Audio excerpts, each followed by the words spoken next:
ہمارے پیٹ میں جو سود کے شکل میں کھانا جا رہا ہے وہ اصل میں گندی چیز ہے، وہ پاخانہ ہے۔ یہ لے لو، یہ آفر، وہ آفر، اتنے پرسنٹ میں، اتنا پرسنٹ سود میں، اتنا پیسہ، ہمارا ذہن اس طرف متوجہ ہوتا ہے اور ہم اس میں پھنس جاتے ہیں۔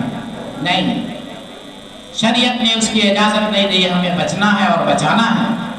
ایک مرتبہ ایک صحابی آپ صلی اللہ علیہ وسلم کے پاس تشریف لائے، غریب آدمی تھے، اور بھی صحابہ بیٹھے ہوئے ہیں مجمع میں۔ کہا یا رسول اللہ، مجھے کچھ ضرورت ہے، کچھ پیسوں کی، آپ ہمیں کچھ انتظام کر دیجئے۔ مجھے کچھ پیسوں کی ضرورت ہے، آپ ہمارا انتظام کر دیجئے، کچھ پیسے دے دیجئے یا دلوا دیجئے۔ آپ تو اللہ کے رسول ہیں، سردار ہیں قوم کے، آپ جس کو اشارہ کر دیں گے مالدار آدمی کو، ہمیں کچھ وہ دے دے گا۔ اللہ کے نبی صلی اللہ علیہ وسلم اس کے باتوں سے مرعوب ہوئے بغیر یہ نہیں کہا کہ بھائی یہ ضرورت مند ہے، اسے کچھ پیسے دے دو، ایسا نہیں کہا۔ ان کو بٹھایا، اپنے قریب کیا اور کہا کہ تمہارے پاس گھر میں کچھ سامان ہے؟ کہا یا رسول اللہ، کچھ بھی نہیں ہے، کھانے پینے کے اعتبار سے کچھ بھی نہیں ہے، ہم بھوکا ننگا ہیں۔ کہا اچھا، کوئی سامان نہیں ہے؟ تو اس نے کہا کہ ایک برتن ہے ہمارے پاس، ایک برتن ہے گھر میں۔ کہا لے آؤ اس برتن کو۔ آپ صلی اللہ علیہ وسلم نے اس برتن کو منگوایا اور بیٹھے ہوئے صحابہ میں سے آواز لگائی کہ کون ہے جو اس کو خریدے؟ 2 درہم۔ آپ نے تعین بھی کر دیا 2 درہم کا، کون ہے جو اسے 2 درہم میں خریدے؟ ایک صحابی کھڑے ہوئے اور کہا کہ میں اسے 1 درہم میں لوں گا۔ چھوٹا سا برتن تھا، کوئی بہت قیمتی برتن نہیں تھا۔ ایک صحابی کھڑے ہوئے کہا کہ میں اسے 1 درہم میں لوں گا، اور ایک صحابی فوراً کھڑے ہوئے، چونکہ آقا صلی اللہ علیہ وسلم کی زبان سے 2 درہم کی بات نکل چکی ہے تو کیوں نہ ہم اس کو لپک کے لے لیں۔ فوراً دوسرے صحابی کھڑے ہوئے، کہا یا رسول اللہ 2 درہم میں لوں گا۔ کہا دو ان کو، کیا برتن دے دو، پیسے دے دو۔ 2 درہم لیے۔ آپ صلی اللہ علیہ وسلم نے اس صحابی کو کہا کہ 1 درہم سے اپنے گھر کا کھانے کا انتظام کرو اور 1 درہم سے کلہاڑی خرید کے لاؤ۔ وہ بازار گئے، 1 درہم سے کھانے کا سامان خریدے، 1 درہم سے کلہاڑی خریدے اور لے کر کے آپ صلی اللہ علیہ وسلم کی مجلس میں آئے۔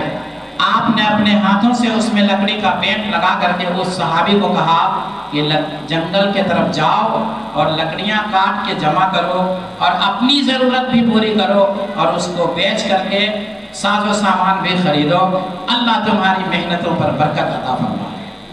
کہا جاؤ۔ اور ایک مدت تک روایت کے اندر آتا ہے، آپ صلی اللہ علیہ وسلم نے کہا کہ 15 دن تک نظر نہ آنا، کسی روایت میں کہا کہ 1 مہینہ تک نظر نہ آنا، لکڑیاں کاٹتے رہنا، بیچتے رہنا، اپنا انتظام کرتے رہنا، ایک مدت تک نظر مت آنا، جاؤ محنت کرو۔ وہ صحابی گئے، آپ صلی اللہ علیہ وسلم کی دعائیں ساتھ تھیں، جنگل سے لکڑیاں کاٹ کے لاتے تھے، بیچتے تھے، پھر جاتے تھے، پھر کاٹ کے لاتے تھے، بیچتے تھے۔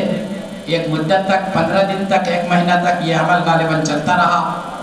ایک دن وہ اسی درمیان میں اس مدت کے بعد وہ تشریف لائے، آپ صلی اللہ علیہ وسلم کو سلام کیا۔ آپ نے پوچھا کیا حال ہے؟ الحمدللہ یا رسول اللہ، آقا بہت خوشحال ہیں، کافی ہمارے گھروں میں برکت ہے، اب تو کچھ پیسے ہمارے پاس بچ جاتے ہیں اور گھر کے جو ضروریات تھیں وہ سب پوری ہو جاتی ہیں۔ پہلے تو فاقہ چلتا تھا، ہم بھوکے بھی رہتے تھے، ہمارے بچے بھی بھوکے رہتے تھے، لیکن اب کوئی بھوکا نہیں رہتا، سب پیٹ بھر کھاتے ہیں اور نیند بھر سوتے ہیں، لیکن پیسہ پھر بھی بچ جاتا ہے، کافی برکت ہے ہماری کمائی میں۔ اللہ کے نبی صلی اللہ علیہ وسلم نے فرمایا اللہ اور برکت عطا کرے۔ بہت خوش ہوئے۔ آج مسلمان محنت مزدوری سے کتراتا ہے یا حقیر سمجھتا ہے اس کام کو؟ نہیں، اللہ پاک نے محنت اور مزدوری میں برکت رکھی ہے اور اللہ کی خوشی اس میں ہے۔ ان چیزوں کو ہمیں اور آپ کو اپنانے کی ضرورت ہے۔ آج ہم کاشتکاری سے دور ہو گئے، آج ہم کھیتیاں نہیں کرتے، کیوں؟ محنت سے کتراتے ہیں۔ پیسے بینک والے دے ہی رہے ہیں تو، اور بہت ساری اسکیمیں چل رہی ہیں، کہیں سے گائے ملتی ہے، کہیں سے بکری ملتی ہے، لیکن سود کے ذریعے سے، کہیں سے نقد پیسہ مل جاتا ہے پرائیویٹ این جی او کے ذریعے سے، उन सब चीज़ों में हमारा जहन और दिमाग लग गया, हम मेहनत से दूर हो गए। आज खेती करना हमें नापसंद है, या फिर हम ये कहते हैं कि सबको हम साझा में दे देते हैं, मौलाना साहब ये मेहनत करेगा, आपको मेहनत करना, फरिश्ता थोड़ी आके मेहनत कर देगा, के मेहनत करेगा कहे और मेहनत से आप हटे, आपके घरों में सूद का पैसा आ रहा है, हराम की कमाई आ रही है और बातिल आप पर हमला आवर है।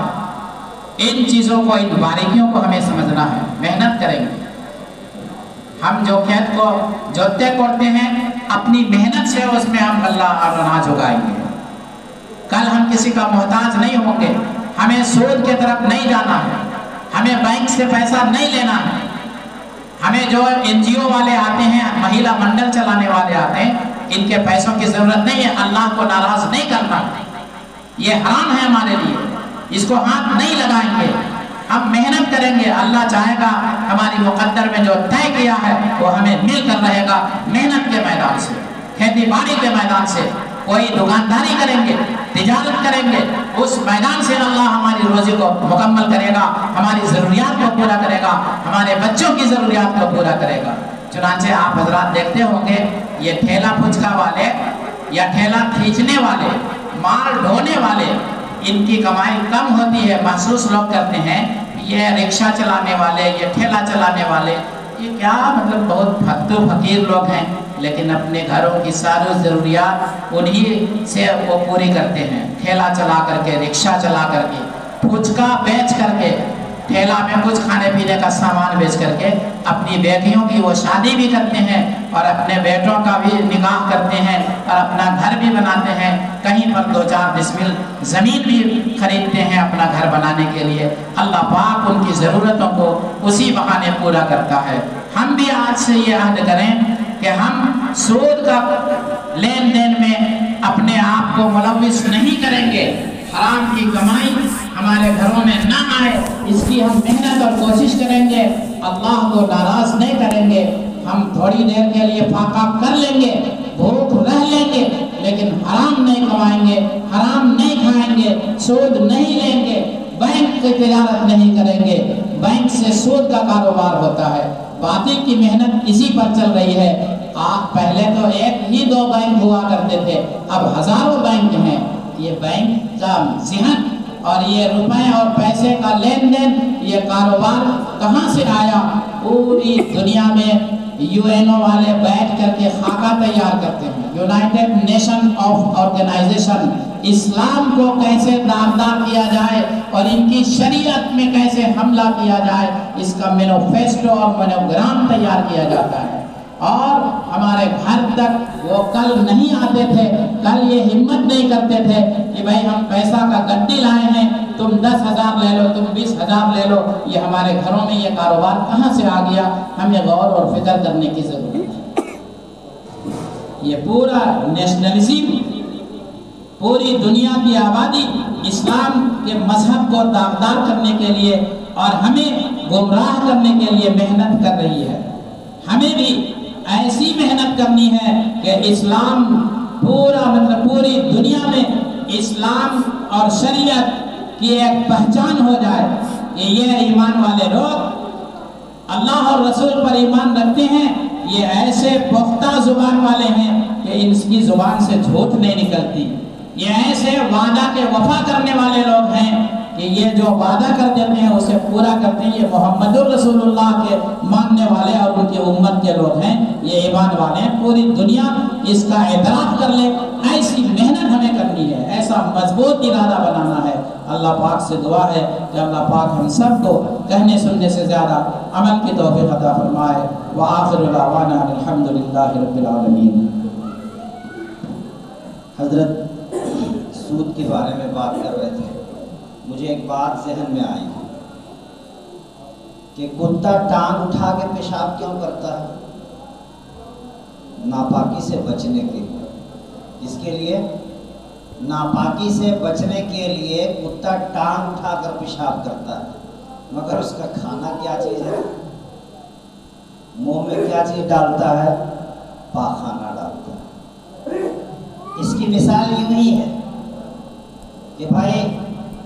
हमारे पेट में जो सूद के शक्ल में खाना जा रहा है वो असल में गंदी चीज़ है, वो पाखाना है। अल्लाह हम सबको इससे हिफाजत फरमाए। अगर आपको ये वीडियो पसंद आए तो इसे लाइक और शेयर कीजिए। किसी भी किस्म के सवाल और इजहार राय की खातिर कमेंट्स कीजिए और मज़ीद ऐसे दिलचस्प वीडियोस देखने के लिए हमारे चैनल को सब्सक्राइब करें और साथ में बने बेल आइकन पर लाजमी क्लिक करें।